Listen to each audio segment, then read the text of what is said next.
Garmin's latest product for your car's dashboard is packing GPS, but it's not a newbie and it's no navigator. I'm Antoine Goodwin. Let's take a look at the Garmin Dash Cam 20. Now, the Dash Cam 20 is a dashboard camera or a dashboard DVR. It's basically a little black box that suction cups to your windshield. On the front of it, there's a small HD camera that can record at 1080p, 720p, or as low down as VGA. On the back, we've got an LCD screen that you can use for framing your shots and for looking at the video that the dash cam records after the fact. On the side, we've got a small port for the included USB to 12-volt power cable that you use to power this thing while you're driving. There is a battery pack in here, so you can use it without it being plugged up if you don't want to drape cables over your dashboard. And on the other side, we've got our power button and the slot for the included 4GB micro SD card. Now, this thing can actually accept up to a 32GB micro SD card if you want more space for recordings.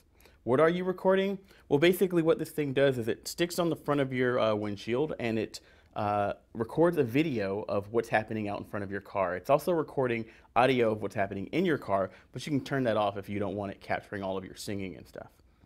When you're driving along, what it's doing is it's taking a continuous loop of as much video as it can save on its SD card, and a G sensor in this thing is actually looking out for any sort of strong shocks or vibrations. If you hit something like a pothole or another car, the G sensor detects that accident and it captures a couple of seconds leading up to the shock and a couple of seconds following, hopefully capturing the accident within that footage.